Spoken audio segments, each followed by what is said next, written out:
Babukele Makaya, Sanibonani, Dumelang, Absheni, and hello. Mkhulu Hoti from 131 Marshall Street, Johannesburg, CBD. Kunabantu abazibuzayo ukuthi Imvuselelo African Traditional Church inkonzo enjani. Le nkonzo le inkonzo ebuyisela abantu abamnyama emasikweni wabo. Inkonzo lena efundisa abantu ngokuhlonipha amathongo noma izinyanya zabo. Lana kule nkonzo sikulapha mntwanami sikulungisela izinto zakho, sikuphakamisela izinto zakho ngomuthi. Ngiyaphinda futhi.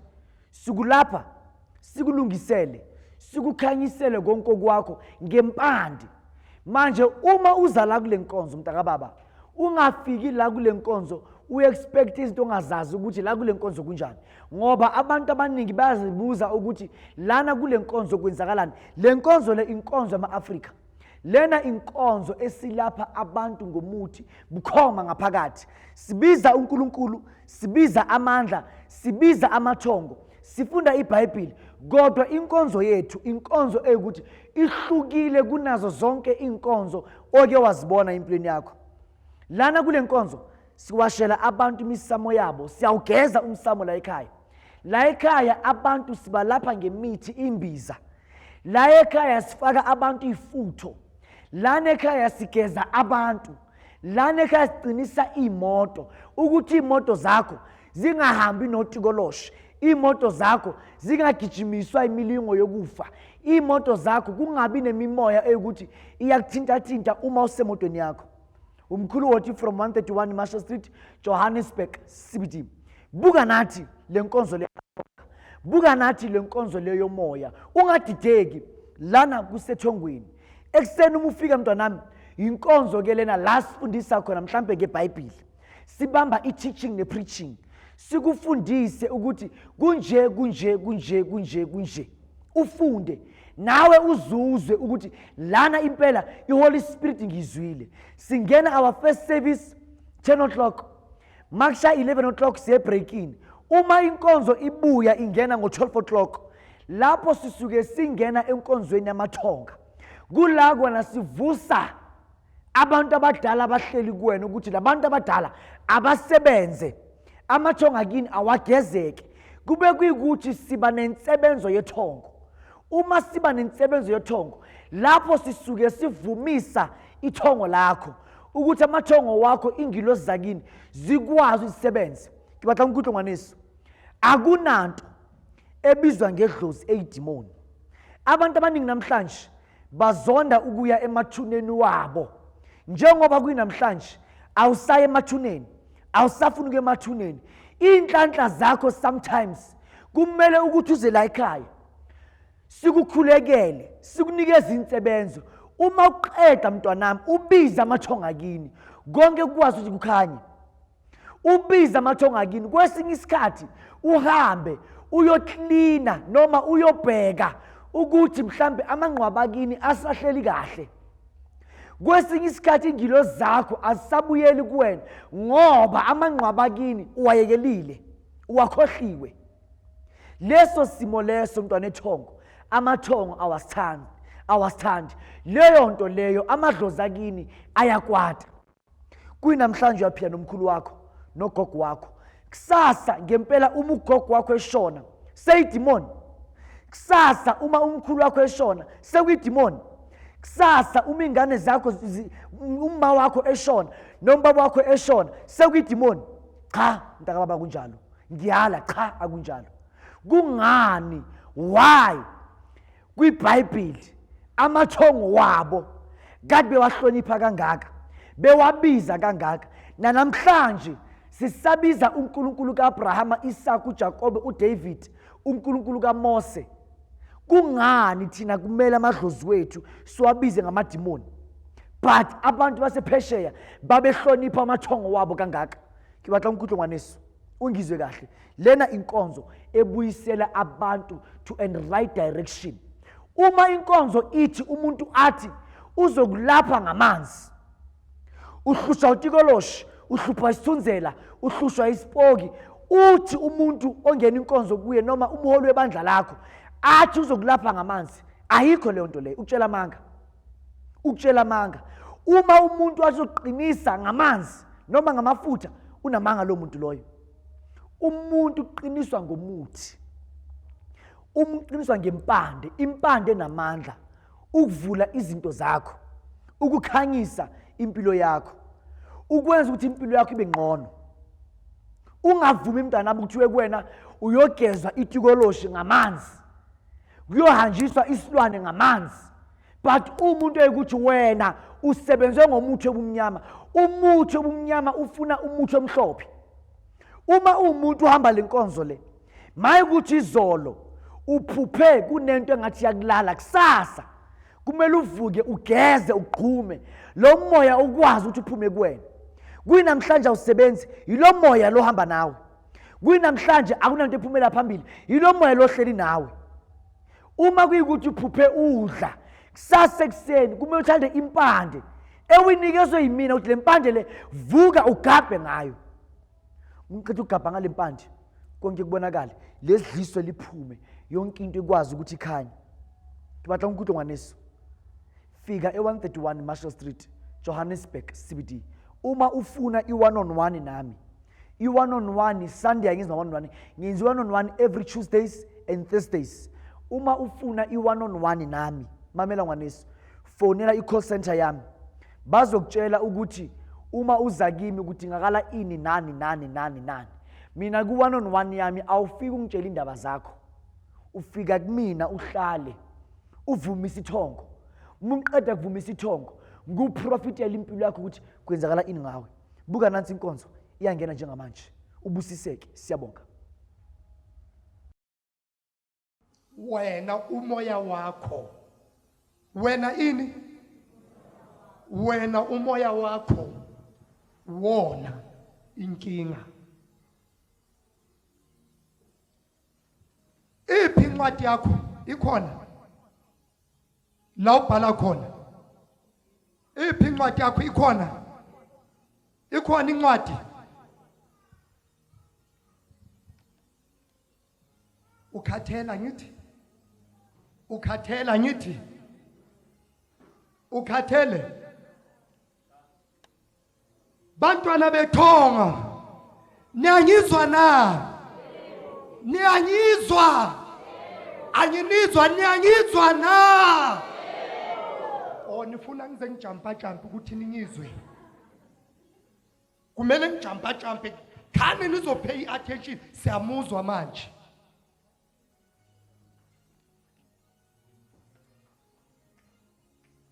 Uma umuntu ecomplaina, ithinyi ikale la. Ngicela ukulwa namhlanje ningivumele ngilwe. Niyavuma ngithi? Niyavuma? Ngishaye yonke indawo angithi? Ngishaye yonke indawo angithi?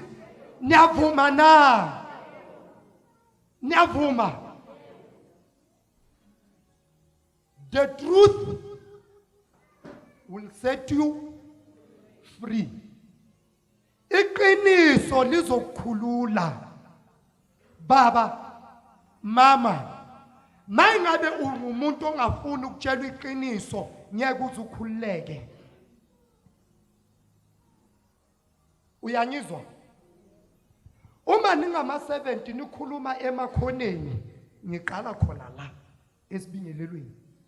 Uma ningama-70 nihleba kabi ngenkonzo, ningabo Judas Iscariota.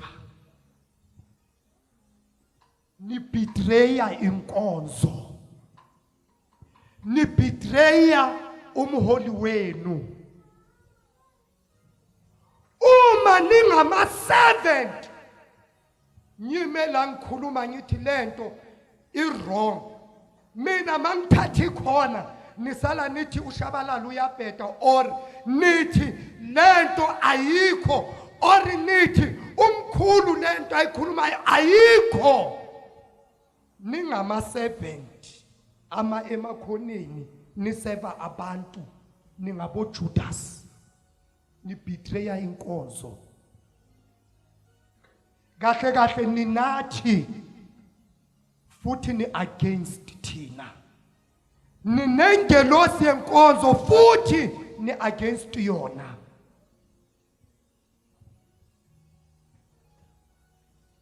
Ngicela ukukhuluma. Mtshela umakhelwane ithi nawe useza kuwe. Kumele ithi mangifika ngime la niphakame nithi asimfuna senzele inkonzo sifuna umkhulu. Ngingena kuwe. Uma uyi-70 ukhetha ukuyenzani? Ukuseva uNkulunkulu ebandleni. Angithi ukhetha ukuyenzani? Ukuseva abantu ebandleni. Akukho njalo? Uma uyi-70 uhleba ngemember esenkonzweni unguJudas. You are a betrayer. Ubetreya inkonzo, ubetreya umholi, ubetreya noma ingelosi. Hallelujah, amen. The truth will set you free.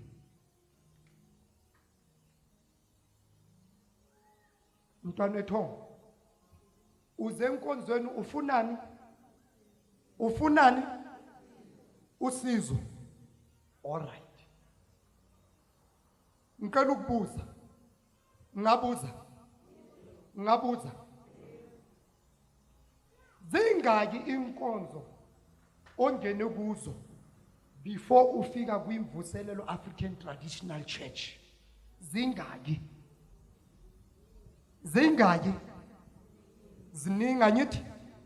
Ezinye zazo wawuvuka ekseni angithi uthi ngenkonzweni lapha kuyajikelezwa kuphela, akuna miracle, akuna next. Kuvuka ekseni kwenkonzweni angithi be ucomplain ukuthi kule nkonzo why izinto zami zingalunyi. Wa complainer why mawufika ku imvuselelo usebenzisa iadvantage yokuthi imanga zikhona, so therefore sekumele ulwise inkonzo. Ukhona ukuyiblame ukuthi into ethile ayikho, into ethile ikhona. Why ngesikhathi obohamba inkonzo ubongabi nenkinga, but mawufika la ekhaya, hallelujah, amen. Mabohamba inkonzo every month bobhatalani amatikiti angithi hayibo niyayazi vumani benwabhatala angithi beningawabhatali benibhatala amatikiti konke lokho beni-complainer. Why? But uma ufike endaweni enamandla ufuna ukusebenzisa iadvantage ngayo ukuthi manje wena sokumele ngaleso sikhathi kungenzekanga into ethile, sokumele ube against inkonzo.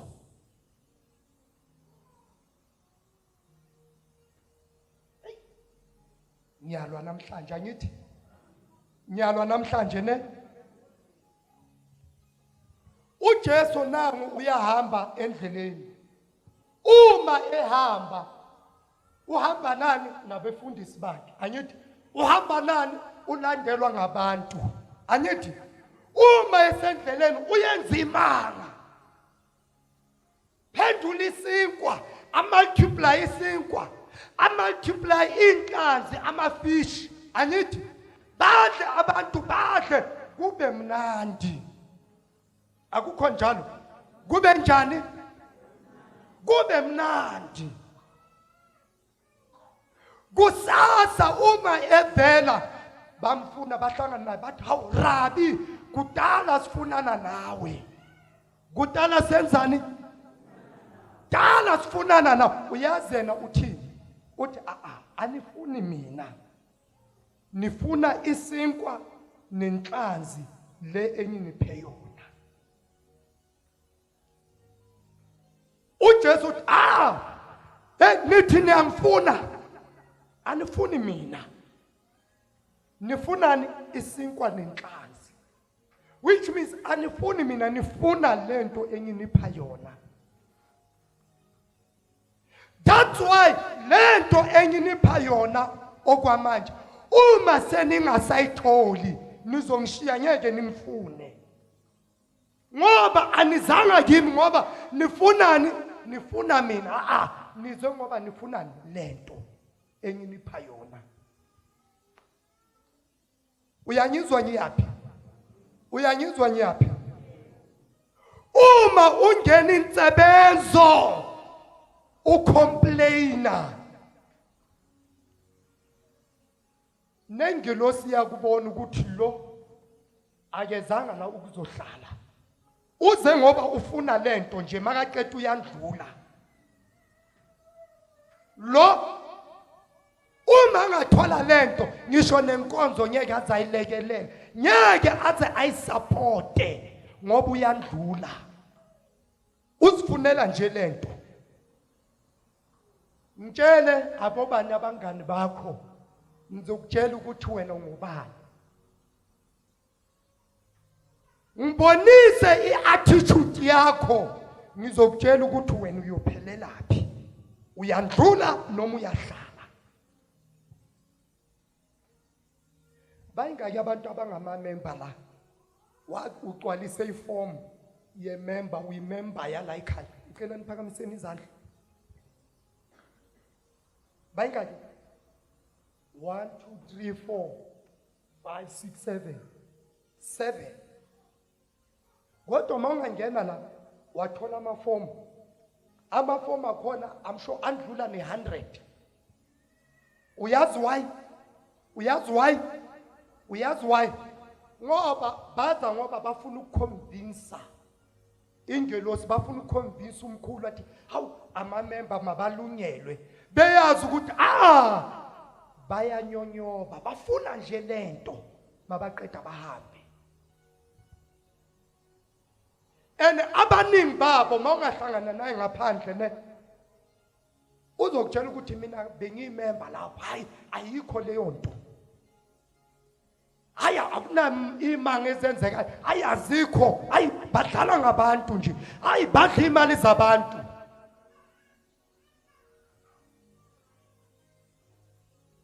Hallelujah, amen. Hallelujah, amen. The truth will set you free. Njengoba nawe ula uyandlula noma uzohlala.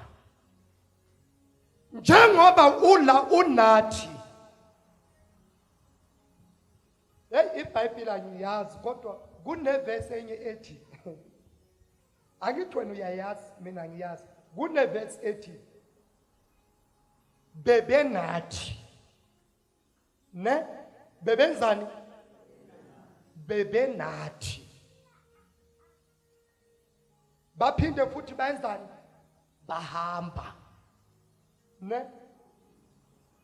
Bahambe because akusibo bethu. Phakamisa izandla zakho phezulu.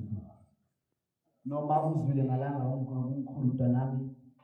Sizokhulekela zonke izimo zazi ukuthi zikubambile. Ungizwa kahle? Njengoba umoya elongorile yawufasa ibize ngegama. Uyazazi izitha zakho. Uyazi ukuthi kuvaleke kuphi. Kuvaleke ekhaya emsamo. Kuvaleke emzini wakho. Kuvaleke emsebenzini. Kuvaleke ibhizinisi yakho. Biza uNkulunkulu wakho uthi namhlanje akuvuleke. Vala amehlo akho mntwana wethoko. Memeza uNkulunkulu wakho.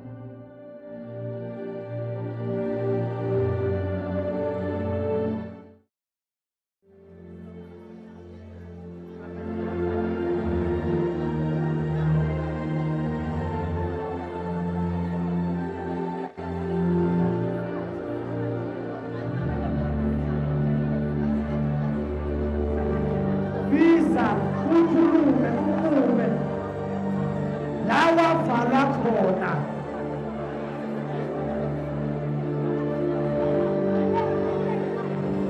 Mntwana wethoko mntana wethongo.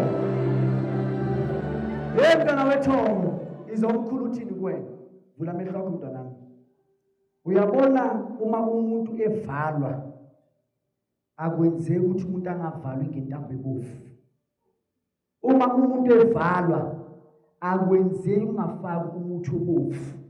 Ungizwa kahle? Uma umuntu evalwa akwenzeki ukuthi kungahlatshwa yasilwane esiphuma igazi elibovu. Njengoba kanje ngifuna ukukhulekele lento. Uzwisisa ukuthi ubizani, ukhulekelani, umemezelani. Ungizwa kahle? Njengoba le bhidani bovu kumele mihlala kuwe mntanami ithinte lesimo ukuthi sivalile. Siyosala la. Ithi le bhidani mihamba iye emfuleni, iyohamba, ihambiswa namanzi.